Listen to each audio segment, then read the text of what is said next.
avoir une famille. Ça tombe bien. Parce que aujourd'hui, nous sommes venus, comme j'ai dit au début de notre célébration, remettre les bases dans cette famille. Je sais que ceux qui vont regarder cette vidéo pourront bien entendre ce message. Une famille unie est une famille prospère. Dans toutes les familles, il faut le savoir, il y a des problèmes. Même dans ma propre famille, nous en avons. Mais lorsque nous laissons les problèmes prendre le dessus sur les liens de sang, sur l'amour qu'on devrait porter dans une famille, nous laissons comme ça le diable s'infiltrer progressivement. Et lorsqu'il a pris place dans la famille, c'est la division. Chacun prend son camp. N'importe qui dit je ne viens plus. N'importe qui dit telle personne m'a fait telle chose. C'est pour ça que je ne suis plus dans cette famille. On ne peut pas fuir sa famille. On est dans une famille et on est enterré dans une famille. Ce n'est pas possible. Et donc on ne gagnerait rien à se couper de la famille.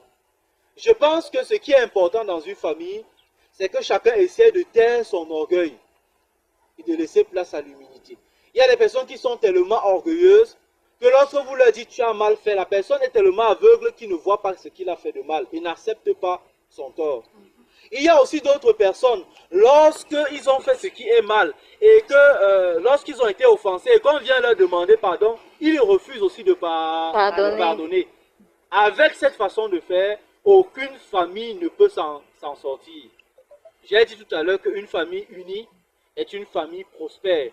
Ça veut dire que lorsqu'on est unis, la famille grandit. Tout le monde est toujours content de se retrouver avec tous les autres membres de la famille. Lorsqu'on est divisé, la famille disparaît. Et je vais vous expliquer comment ça arrive.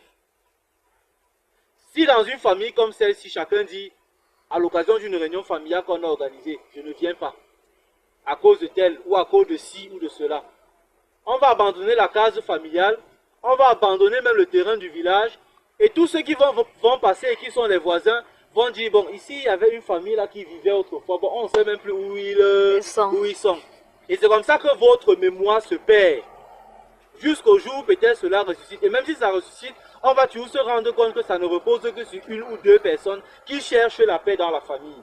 Chaque membre de la famille est un acteur pour la paix et l'unité de la famille. Personne ne doit rester derrière et dire c'est leur problème, ça les regarde. Comme on sait que tel a des problèmes avec tel, on dit non, je n'entre pas moi là-dedans. Tu n'entres pas d'une manière ou d'une autre, quand ça va exploser, ça va aussi ça va te prendre. Parce que quand vous faites comme ça, c'est un peu comme quelqu'un qui est dans une maison à gaz. Hein? Et puis il claque l'allumette en se disant que tous ceux qui sont dedans vont mourir, lui ça va le laisser. Il fait pouf, il lance. Quand ça explose, boum, lui-même il est surpris de se retrouver dans l'explosion. Voilà. Donc chacun de nous a un rôle à jouer. Et donc chacun doit se dire, si ma famille va bien, c'est aussi grâce à moi. Si ça va mal, c'est aussi à cause de moi. Très souvent dans nos familles, on est toujours en train de pointer le doigt sur les autres. C'est elle qui a fait ceci. C'est elle qui a fait cela. Toi-même, qu'est-ce que tu as fait pour que ça change? Ou bien pour que ça n'arrive pas? Voilà pourquoi il dit que chacun de nous doit être responsable. Et je demande à chaque membre de la famille de prendre cela très au sérieux. On peut avoir des problèmes entre nous les frères, mais à un moment donné, pensons aussi aux enfants qui sont derrière. Pensons aux enfants qui sont derrière. Nous, on peut se chamailler parce qu'on se connaît. Je sais que mon frère est à Douala, ma petite soeur est à Yaoundé, mon frère est en Europe, ou ici, ou là. On sait au moins là où nous sommes. Mais quand on est divisé, les enfants savent où sont nos parents, ou bien nos oncles, ou bien nos tantes. Non. Est-ce qu'ils connaissent qui sont leurs neveux ou leurs nièces? Non. Est-ce qu'ils connaissent qui sont leurs cousins? Non. Et ce n'est pas bien. Parce que la conséquence, c'est que demain, on peut se retrouver dans une situation d'inceste. Ça veut dire quoi un inceste?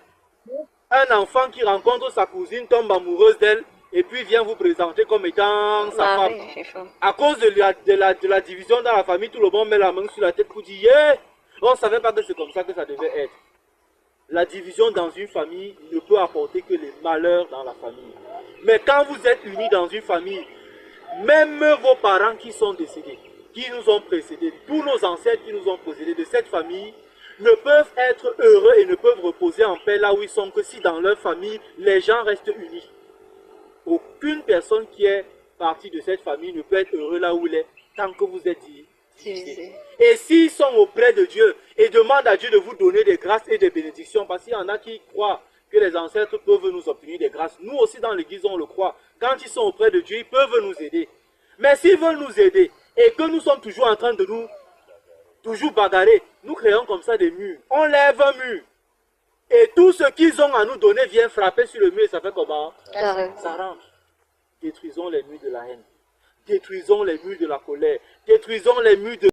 entre un homme et une femme.